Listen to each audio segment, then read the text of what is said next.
Class आरंभ करने से पूर्व जैसा कि हमारी परंपरा है कि हम ईश्वर की स्तुति करते हैं, तो प्रारंभ करते हैं ईश्वर वंदना से। असतो मा सद्गमय तमसो मा ज्योतिर्गमय मृत्योर्मा अमृतं गमय। हे प्रभु, हे परमात्मा, आपसे कामना है कि आप हमें अज्ञान के अंधकार से निकालकर ज्ञान के प्रकाश की ओर ले चलिए। तेजस्वी नावधीतमस्तु, हमारा अध्ययन तेजस्वी करिए। आज से पूर्व की कक्षा में हम विश्वामित्र नदी संवाद सूक्त के विषय में पढ़ रहे थे और ये जानने का प्रयास कर रहे थे कि ऋग्वेद के ये तृतीय मंडल के जो 33वां अध्याय है, जो कि विश्वामित्र नदी संवाद सूक्त के नाम से प्रसिद्ध है, इसकी विषय वस्तु क्या है। तो ये हमने इसका सामान्य ज्ञान प्राप्त किया था। जैसा कि हम लोग ने देखा था कि विश्वामित्र नदी संवाद सूक्त ऋग्वेद के तीसरे मंडल का 33वां अध्याय है। इसमें कुल 13 मंत्र हैं।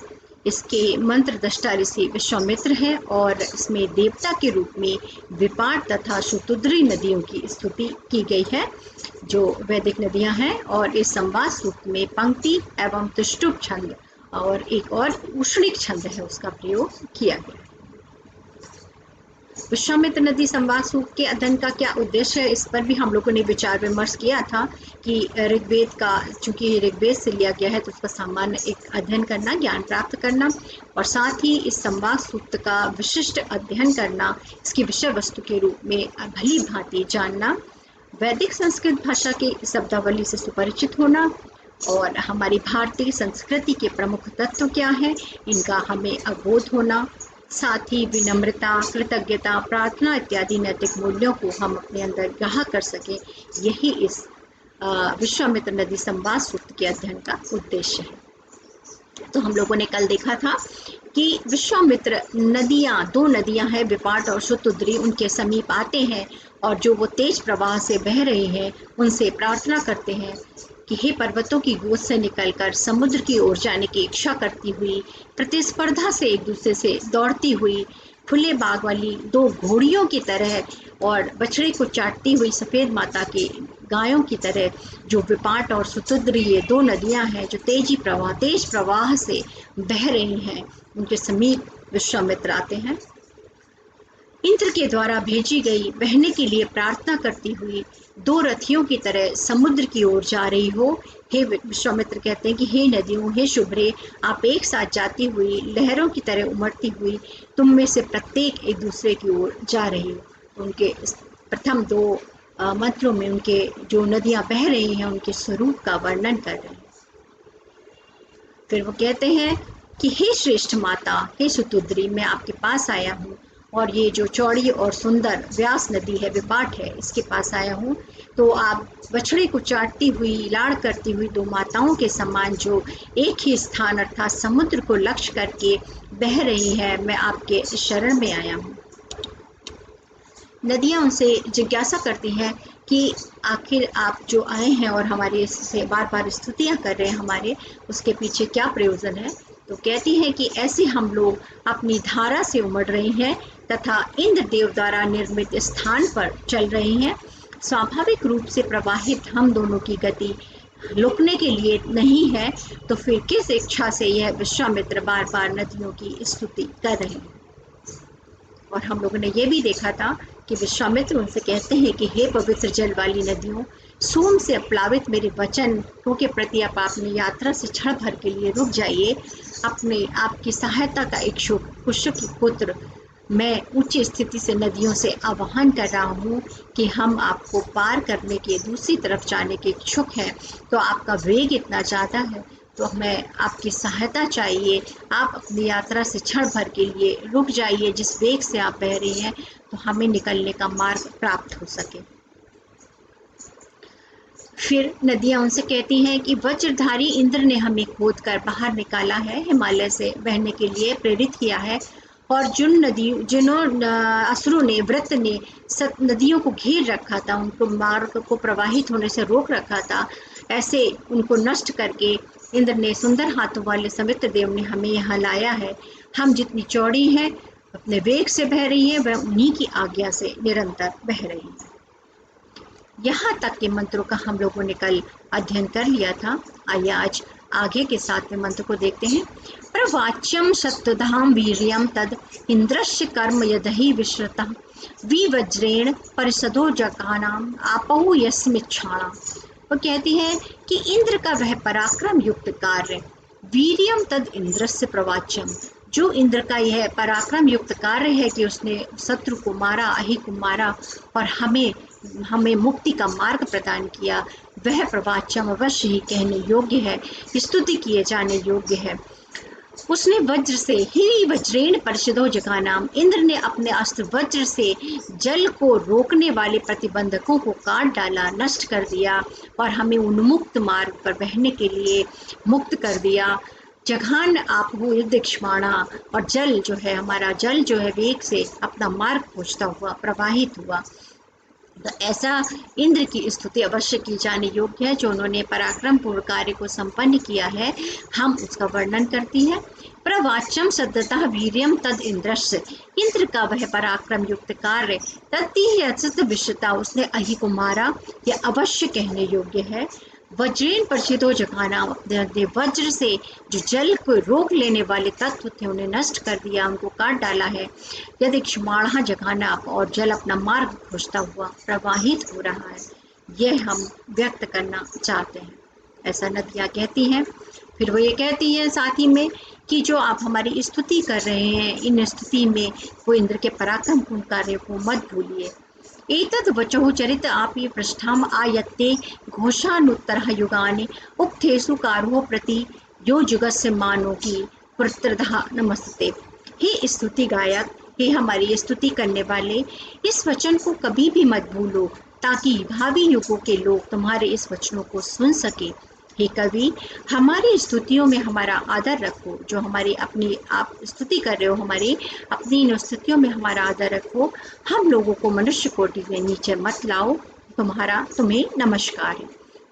नदियाँ कहती हैं विश्वामित्र के द्वारा अपने वेग को थाम लेने की प्रार्थना करने पर नदियाँ कहती हैं कि हे स्तुति गायक, तत् वचो जरतिमपि माँ यत्ते घोषामित्रः युगानि, अपने इन वचनों में कभी भी मत भूलो कि इंद्र ने हमें मुक्त किया है, ताकि भावी युगों तक, युगों तक लोग तुम्हारे इन वचनों को याद कर सकें।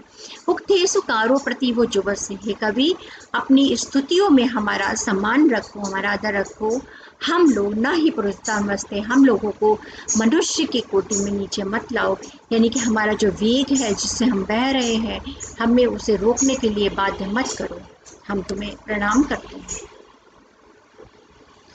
नदियों के द्वारा ऐसा किए जाने पर विश्वामित्र पुनः कहते हैं कि ओ सुस्वसार कार्य शृणोति ययो वा दूर सामरथेन निशु मध्यम नमः भवताम सुपारा अदो अक्षा सिंधवा स्तोभ्य।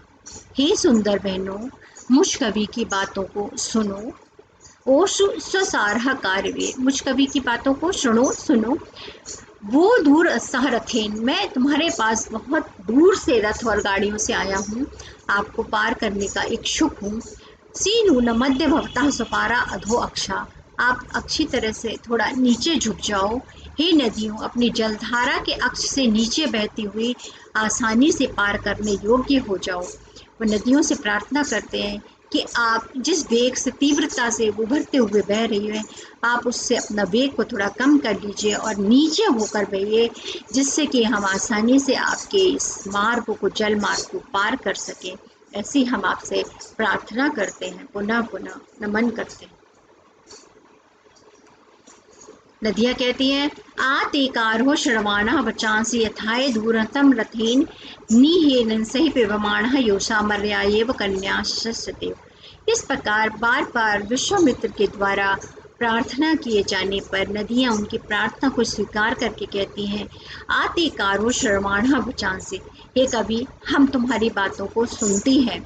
यया है दूर सहरथेन, चूँकि तुम बहुत दूर से गाड़ी और रथ से आए हो और मुझसे प्रार्थना कर रहे हो मार्ग पर जाने के लिए, इसलिए नीति नंसही विमाना योसा, इसलिए मैं तुम्हारे लिए थोड़ा नीचे झुक जाती हूँ।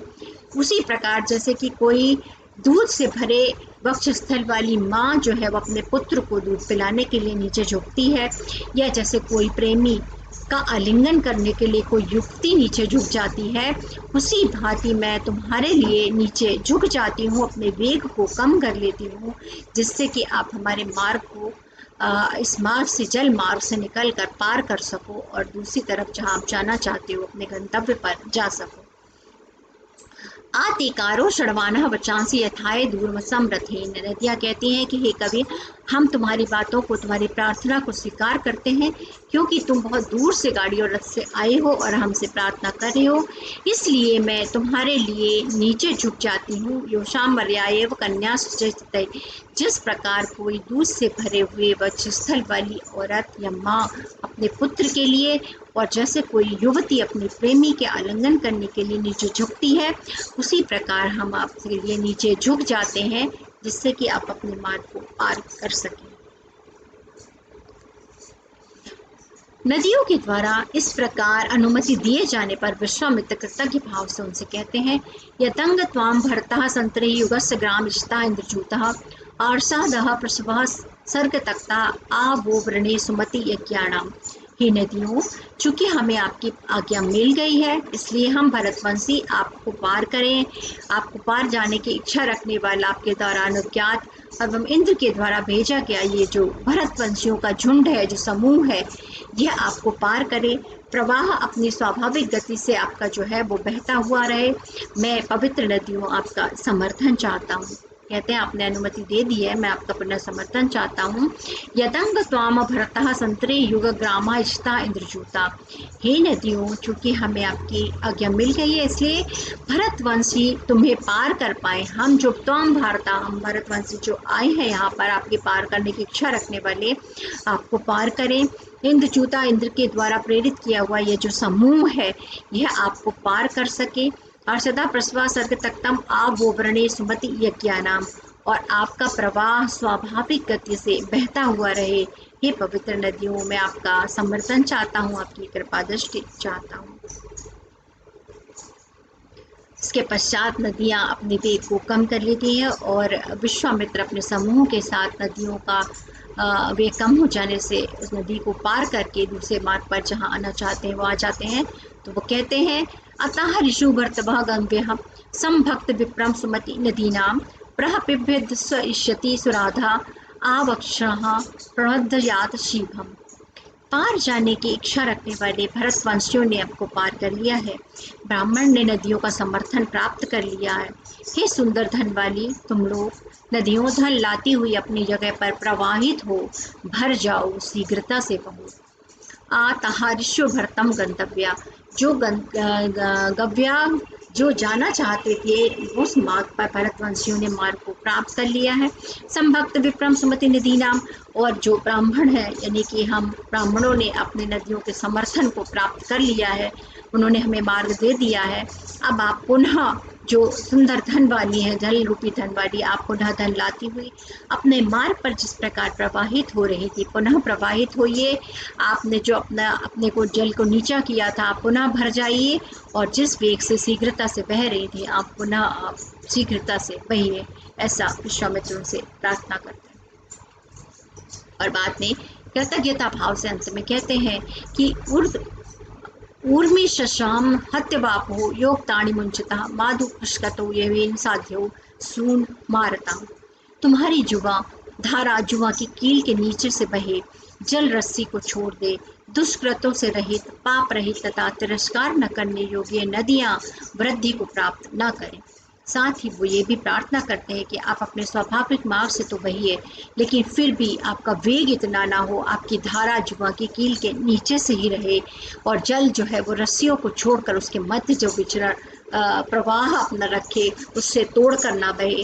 दुष्कृतों से रहित, आप पाप से रहित हैं, निश्चय ही आपके कर्म सुकर्म वाली हैं, तिरस्कार न करने योग्य है, यानी आपका तिरस्कार न किया जाना चाहिए। आप हमारे लिए, हम मनुष्यों के लिए पूजनीय हैं। ये नदियाँ वृद्धि ना प्राप्त करें, अर्थात जिस स्वाभाविक वेग से बह रही हैं बस उतना ही बहे, उससे ज़्यादा वृद्धि ना प्राप्त करें, जिससे कि आसपास का जो भूमि क्षेत्र है, फसल आदि है, उसको नुकसान ना पहुँचे। ऐसी अंत में विश्वामित्र नदी से प्रार्थना करते हैं और यहाँ पर नदी विश्वामित्र नदी संवाद सूक्त समाप्त होता है। तो इस प्रकार हम देखते हैं कि विश्वामित्र नदी संवाद सूक्त के माध्यम से हमें इस बात की शिक्षा भी मिलती है कि अगर हम प्रकृति के किसी तत्व से या किसी से भी हम अगर कोई कार्य की अपेक्षा रखते हैं तो हमें विनम्रता के भाव से प्रार्थना करते हुए कृतज्ञ भाव से उससे अनुरोध करना चाहिए और उसके कार्य कर दिए जाने के पश्चात हमें उसके प्रति कृतज्ञता ज्ञापित करनी चाहिए। ये हमारी भारतीय संस्कृति की विशेषता है। कुछ स्मरणीय बिंदु हैं जो हमें इसमें याद रखने चाहिए, जो परीक्षा की दृष्टि से भी उपयोगी हैं और हमारे ज्ञानार्जन की दृष्टि से भी। विश्वामित्र नदी सूक्त संवाद सूक्त की श्रेणी में आता है। अर्थात संवाद सूक्त का तात्पर्य यह है कि इसमें विषय वस्तु को 2 या 2 से अधिक लोगों के मध्य वार्तालाप शैली में प्रस्तुत किया जाता है, उसे संवाद कहते हैं। और यहीं से संवादों का और इसके माध्यम से नाटकों आदि की आगे उत्पत्ति होती है। विश्वामित्र नदी संवाद सूक्त ऋग्वेद के तृतीय मंडल से लिया गया है और जैसा कि हम लोग जानते हैं कि ये ऋग्वेद के तृतीय मंडल का 33वां अध्याय है। इसके ऋषि विश्वामित्र हैं और नदियां देवता हैं।